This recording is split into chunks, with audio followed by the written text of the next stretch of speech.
Bismillahirrahmanirrahim. Assalamualaikum warahmatullahi wabarakatuh kepada audiens semua. Nabi SAW bersabda, Allah tidak menurunkan suatu penyakit melainkan menurunkan ubatnya juga. Riwayat Sahih Bukhari. Pada kali ini, saya Arif akan membicarakan mimpi Muhammad Qasim tentang COVID-19. Di dalam mimpi Qasim menjelaskan virus COVID-19 ini mempunyai antenna yang berfungsi untuk melihat dan mendengar. Apabila virus itu dipotong pada suatu sudut yang tertentu, maka antena itu juga akan berpotong. Kemudian virus itu akan menjadi lemah dan tidak efektif.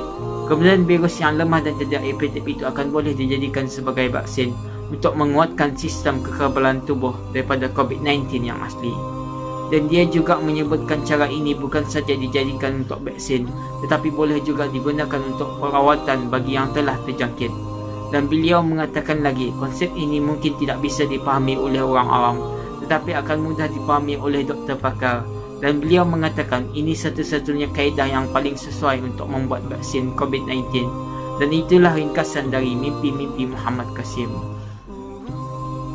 Kita sebagai orang awam dalam mengkaji mimpi ini adalah dengan cara menyampaikan kepada orang yang pakar dalam bidang perubatan.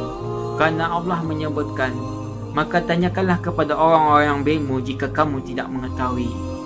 Dan amat menarik diberi perhatian, mimpi Muhammad Qasim ini tidak pernah membelakangi keahlian para doktor, bahkan menghormati ilmu perubatan yang telah mereka pelajari. Itulah sejenis mimpi yang benar daripada Allah. Alhamdulillah, bahkan ada YouTuber Astrolab dari Malaysia telah memberikan penjelasan tentang perkara ini. Sila lihat rakaman video beliau. Sekian, terima kasih.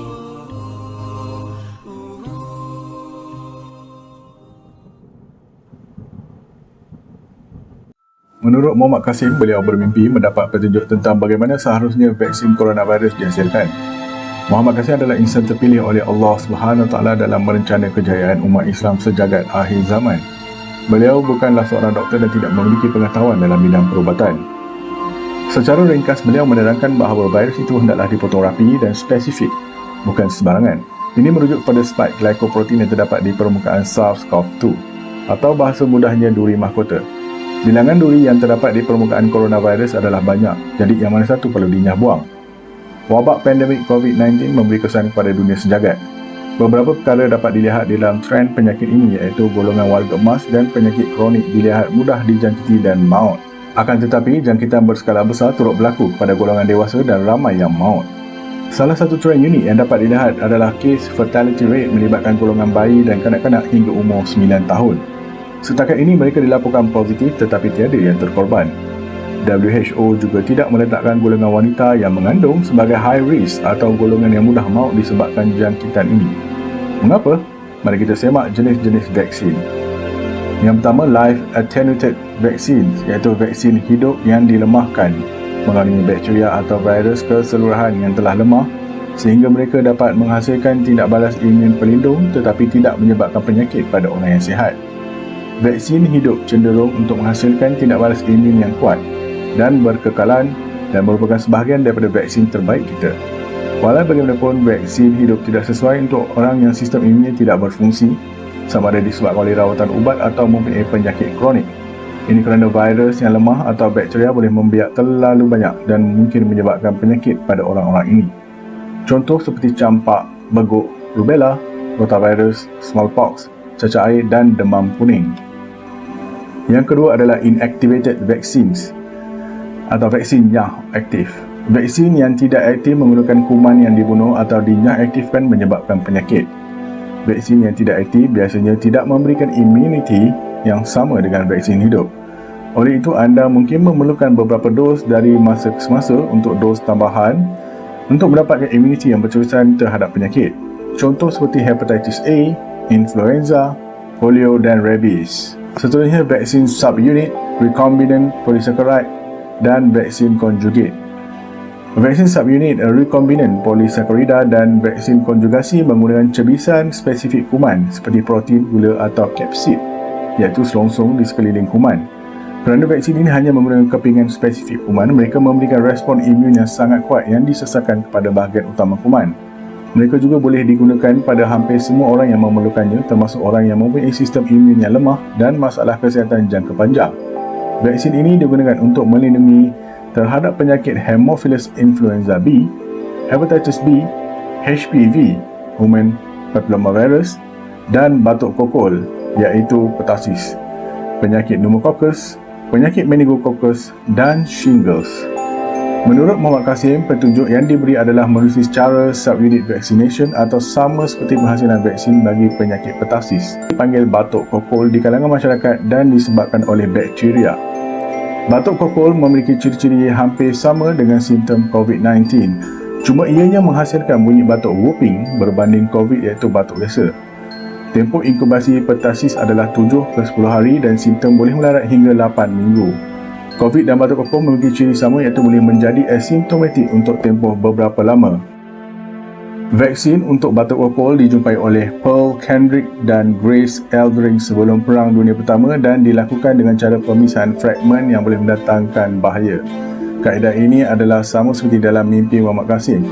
Untuk pengetahuan semua, penyelidikan subunit vaksin telah dilakukan banyak pihak termasuklah kajian antivirals for emerging viruses, Vaccines and Therapeutics in the Virology Section of Frontiers in Microbiology oleh saintis universiti di Amerika, China dan Mesir pada Februari 2020. Persoalannya, mengapakah terdapat kumpulan besar bayi dan kanak-kanak yang terselamat dari menjadi korban virus ini?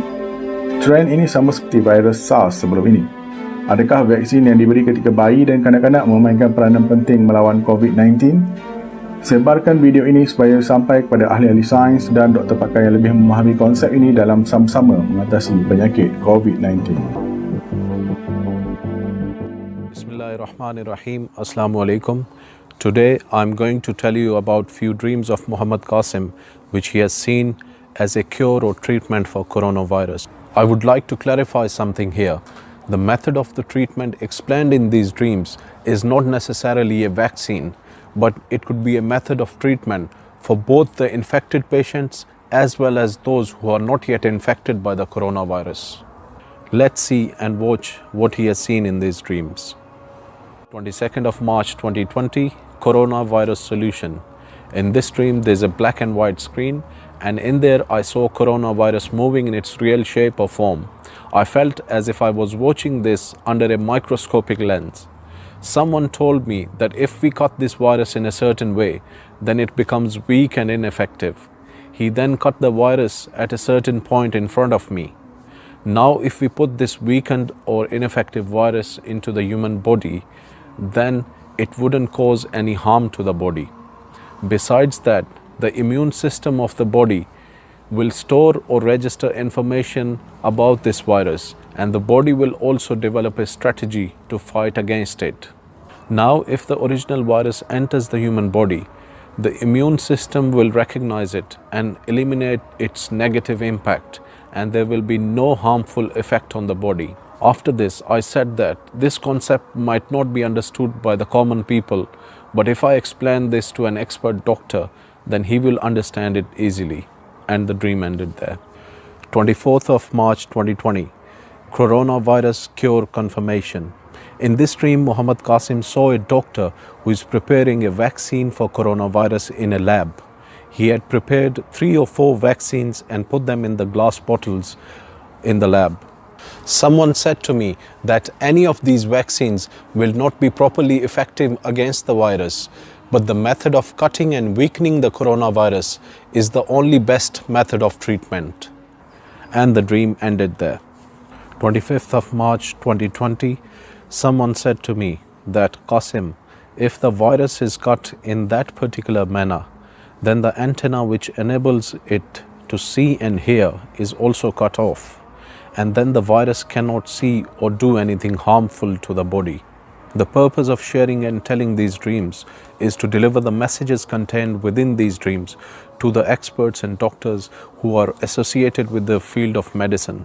Please share these dreams with the doctors or experts who are in your family or in your friend circle. Jazakumullah khair. Wassalamu alaikum wa rahmatullahi wa barakatuh.